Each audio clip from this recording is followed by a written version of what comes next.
रात्र 16वी. तीर्थयात्रार्थ पलायन.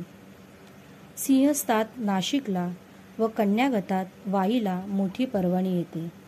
त्यावेळेस उत्तरेकडची गंगा, दक्षिणेकडची गोदावरी व कृष्णा यांना भेटावयास येते. अशी गोड कल्पना आहे. आपल्या भारतवर्षात निसर्गाला सुद्धा कोमल भावना दिल्या आहेत. निसर्गाला मानवी कुटुंबातला बनवला आहे. दूरदूरच्या नद्याही आपले एकत्व ओळखून एकमेकांना भेटायस येतात. मग माणसांनी भेद नये का विसरू?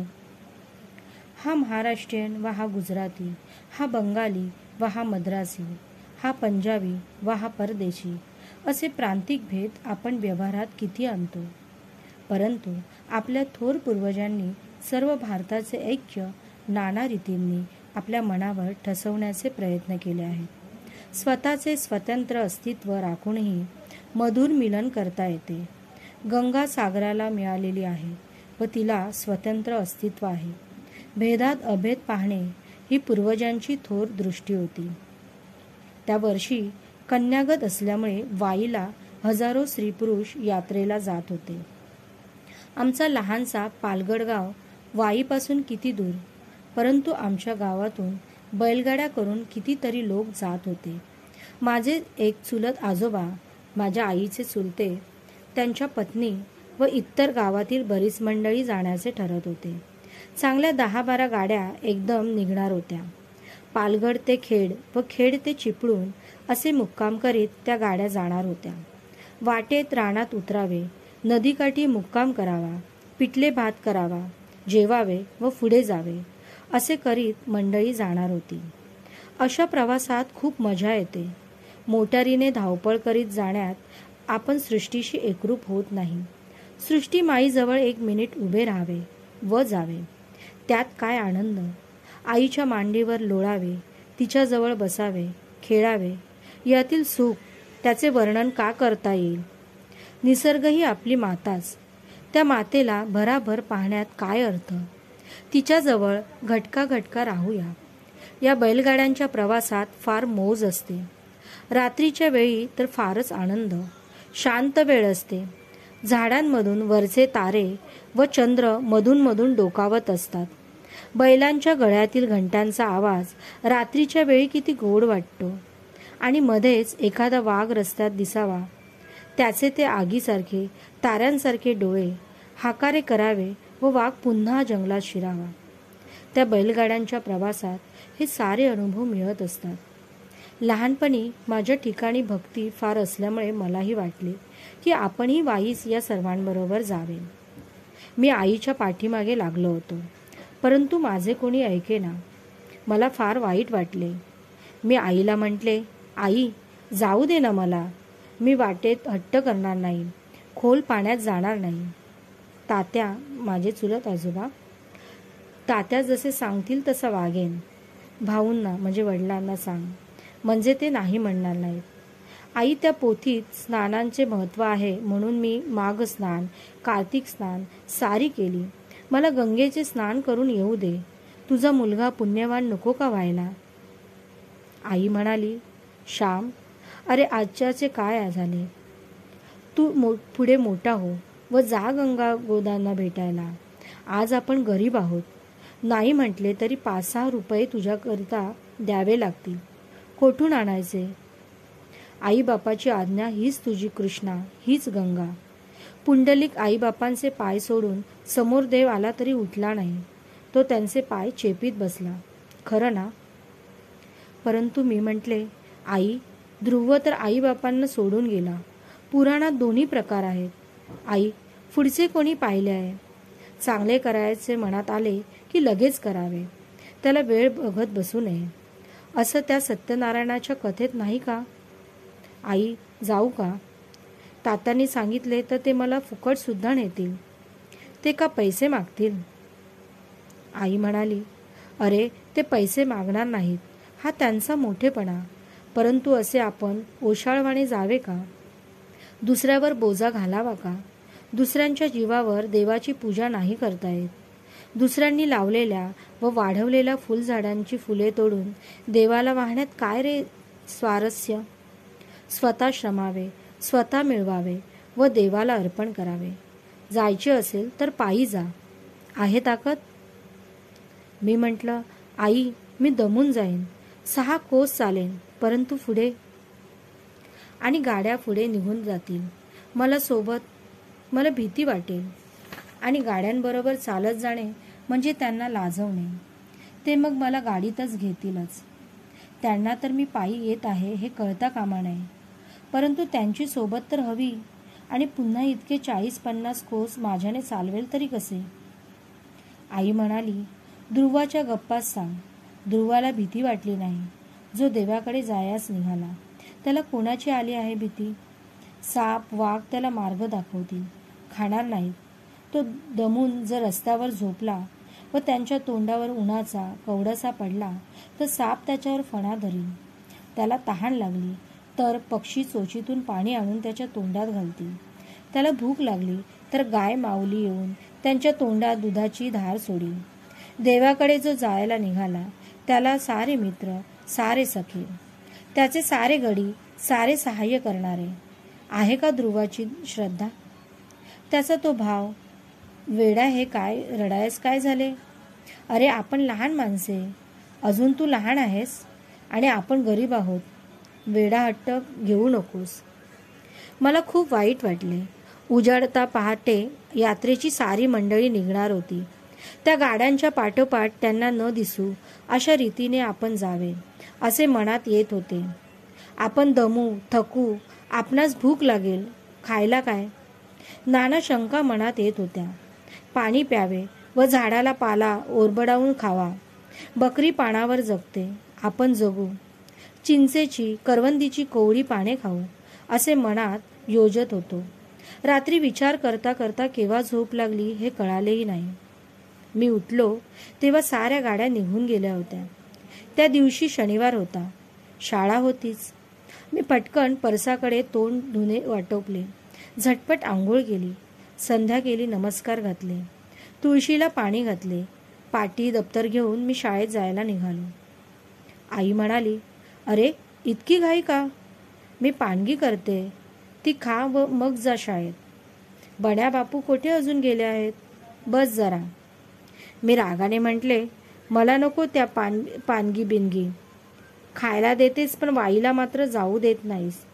मला वाईची भूक लागली, खायची नाही. मी आपल्या शाळेत जाऊन बसतो. आई जरा रागाने म्हणाली, पुन्हा माग तर खरे खायला. बरं देईन का? सारे तुझ्या मनासारखे झाले पाहिजे. मोठा राजाच की नाही तू?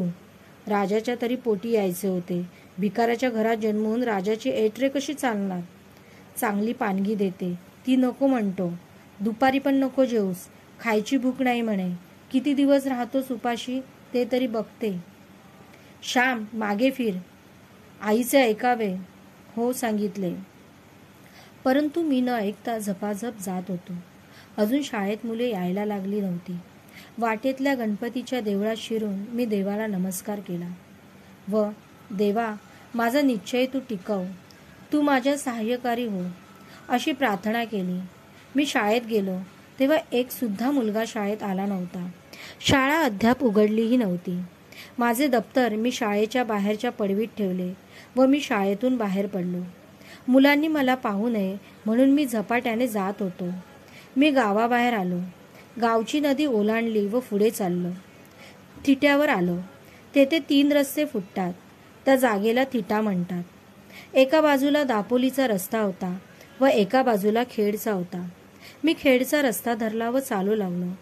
पहाटे निघालेल्या गाड्या कितीतरी लांब गेल्या होत्या.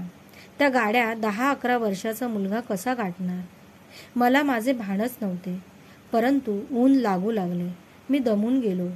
मला रडू येऊ लागले. घरी परत जाण्याची लाज वाटू लागली. परंतु घरी नाही जायचे तर कोठे जायचे? रानात कोठे राहणार आणि किती वेळ राहणार? मी माघारी वळलो. माझ्या गावाकडे पावले वळवली. डोळ्यातून पाणी गळत होते व सूर्याच्या प्रखर किरणांनी ते वाळून जात होते. जणू सूर्याचे किरण माझे अश्रू पुशीत होते. भर दुपार होण्याची वेळ. सूर्य डोक्यावर आला. मी घामाघूम झालो. सकाळपासून पोटात काही नव्हते. मी पालगड गावाजवळ आलो. परंतु गावात शिरण्याची लाज वाटू लागली. स्वाभिमान म्हणे, गावात जाऊ नको, परत घरी जाऊ नकोस. पोट म्हणे, घरी जा. घरी न जाण्यात कसला स्वाभिमान? आई बापाशी का स्वाभिमान दाखवायचा? प्रेम करणाऱ्यांसोबत स्वाभिमान दाखवणे म्हणजेच प्रेमाचाच अपमान आहे.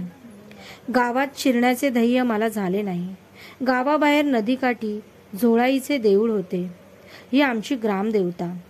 बाळंतीने बाळंतपणातून उठल्या की मूल घेऊन झोळाईला जातात. तिची खणा नारळांनी ओटी भरतात. माहेरवासिनी सासर होऊन आल्या तर झोळाईला जातात. मी त्या झोळाईच्या देवळात शिरलो. त्या देवीच्या पाठीमागे खूप अंधार आहे. अंधारात लपून बसलो. परंतु किती वेळ बसणार? पोटात कावळे ओरडत होते. शेवटी लाज लज्जा सोडली, स्वाभिमान दूर केला व देवळातून हळूच बाहेर पडलो. गावच्या रस्त्याला लागलो. गावातील घरे दिसू लागली. खाली मान घालून चालत होतो. पाय चटचट भाजत होते. आत हृदय जळत होते. वरून डोळे गळत होते. असा मी चाललो. डोळे भरून येऊन मी पुढे काही दिसत नव्हते. इतक्यात माझे मनगट कोणीतरी धरले. अरे, आहेस तरी तू कुठे? तुला शोधतायत तरी किती? गळ्याला फास लावायचाच एखाद्याच्या वेळी. असे शब्द माझ्या कानी पडले. ते माझे चुलते होते. गावात नाना ठिकाणी माझा शोध चालला होता. चुलते, वडील, घरची, शेजारची सारी माणसे मला धुंडीत होते. शाळेतील मुलांनी पाटी दप्तर घरी आणून दिले. तेव्हा कळलं की मी हरवलो. आदल्या दिवशी हेडमास्तरांनी माझी मोठी पुस्ती वाईट आली होती म्हणून मला मारले होते. मी निघून गेलो. त्यामुळे पुन्हा हाच मार बसेल कदाचित म्हणून गेलो असेन असे हेडमास्तरांना वाटले. ते हेडमास्तर फार मारकुटे होते. निगडीच्या काठ्यांच्या भारा ते शाळेत आणून ठेवीत व मुलांना गुरासारखे झोडपीत. छत्रीच्या लोखंडी कडीने सुद्धा मुलांच्या उपड्या हातावर, बोटांच्या पेऱ्यावर ते मारीत. ते गांजा ओढीत असत व तर होऊन येत असत. त्यांची बदली व्हावी म्हणून देवाला आम्ही नवस करीत होतो. मी पळून गेलो म्हणून त्यांना वाईट वाटले. आपल्या मारण्यामुळे हा परिणाम झाला असे त्यांनी मनात घेतले. ते जरा घाबरले व श्यामने विहिरीत जीव तर नाही ना दिला अशी त्यांना धास्ती वाटली. शाळा सुटल्यावर वडील जेव्हा चौकशी करू लागले तेव्हा वर्गातील मुलांनी आदल्या दिवशीच्या पुस्तीबद्दलच्या माराची हकीकत सांगितली. वडिलांना वाटले की माराला भिवून श्याम पळाला. वडील पहाटे उठून मला घरी खरडे घासायला व कित्ता गिरवायला लावित असत. अक्षर सुधारण्याचे प्रयत्न मी करीत होतो. मास्तरांनी उगीच श्यामला इतके मारले. पोरगा कुठे गेला? आता काही कमी जास्त झाले तर न व्हावे ते झाले तर शेजारी म्हणू लागले. वडील हेडमास्तरकडे गेले व त्यांना पुष्कळ टाकून बोलले. हेडमास्तर म्हणाले, आजपासून तुमच्या मुलाला 4 बोटेही लावणार नाही. म्हणजे तर झाले ना. तुमची मुले चांगली व्हावी म्हणून लावतो हात. मला त्यात काय मिळायचे आहे? तुमच्या मुलाला काठी म्हणून लावणार नाही बरे भाऊराम.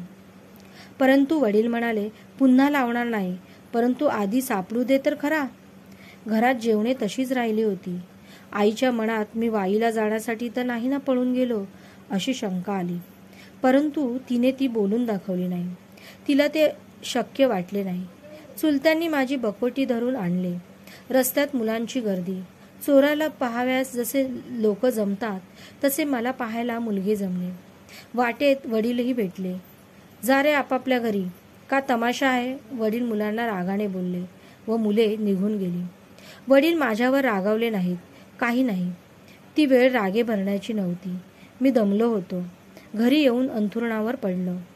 थोड्या वेळाने वडील आले व म्हणाले, श्याम उठ बाळ, पुन्हा नाही हो मास्तर मारणार. अरे मास्तरांनी मारले तर असे पळून का जावे? आमच्या वेळेस तो घोडीवर सुद्धा चढवीत. मुलाला उलटे टांगून खालून मिरच्यांची धुरी घालीत, वर छड्या मारीत. मारायला भिवून कसे चालेल? मास्तर मारणारच. मारणार नाहीत तर तो कसला मास्तर? उठ, हातपाय धुव.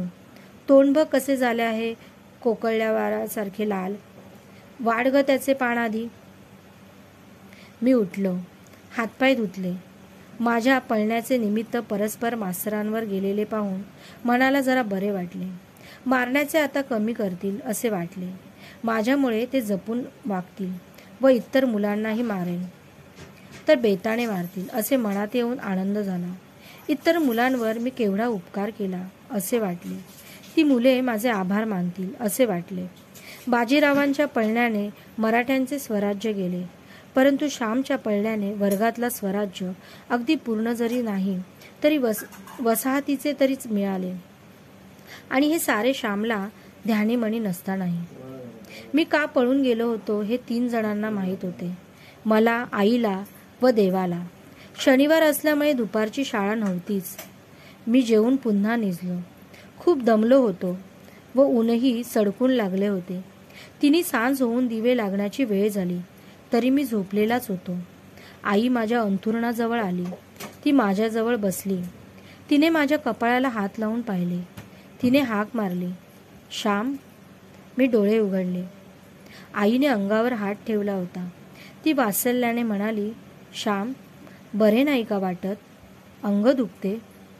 मी सांगितले तरी ऐकले नाहीस असे म्हणून आई माझे अंग चेपू लागली. मी माझे डोके एकदम आईच्या मांडीवर ठेवले व रडू लागलो. माझे रडणे आवरून मी आईला म्हटले, आई, मी तुझे ऐकले नाही, असा पळून गेलो म्हणून तू रागवलीस होय? मास्तरांनी मारले म्हणून नाही हो पळालो. तू नाही का एखाद्या वेळेस मारीत म्हणून पळतो का मी? भाऊंना वाटले की त्यांच्यासाठी मी पळून गेलो. तू काल म्हणलीस जायचे तर पायी चालत जा. आहे ताकद? आई, मी पायी जाऊ पाहत होतो, परंतु माझ्या शक्ती पलीकडचे मी करू पाहत होतो. कोठे बाळ ध्रुव आणि कोठे तुझा शेमडा श्याम? आई, तुझ्या श्यामवर रागवू नकोस. तुझा श्याम आतताई व हट्टी आहे. मनात येईल ते तो करू बघतो, मग असा फसतो व रडतो. तू नाही ना रागवलीस? तुझे न ऐकता व तुला न सांगता पळून गेलो म्हणून नाही ना रागवलीस? सांग आई, आई सांग ना. नाही म्हण. माझे तोंड कुरवाळून व माझे डोळे पुसून आई म्हणाली, श्याम, मी का रागवेन? मला रागही आला नाही व तू पळून गेलास म्हणून वाईटही वाटले नाही. तुझ्या काळजीमुळे वाईट वाटले. तू लहान, तुझे कसे होईल यामुळे डोळे भरून येत होते. मी काल तसे बोलले, माझे शब्द कारण म्हणून वाईट वाटत होते, परंतु तू पळून गेलास ते फार वाईट केलेस असे मनात येऊन सुद्धा वाईट वाटले नाही.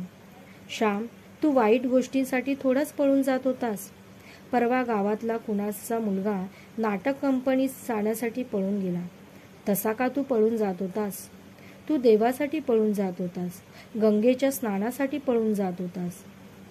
तुला मी कशी रागवू? बाळ, तुझा मला अभिमानच वाटेल.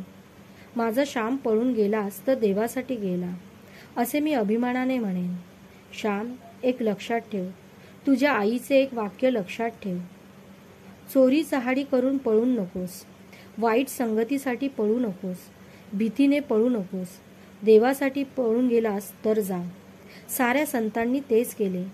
देवासाठी माझा मुलगा पळून जावा अशी मी प्रार्थनाही करीन.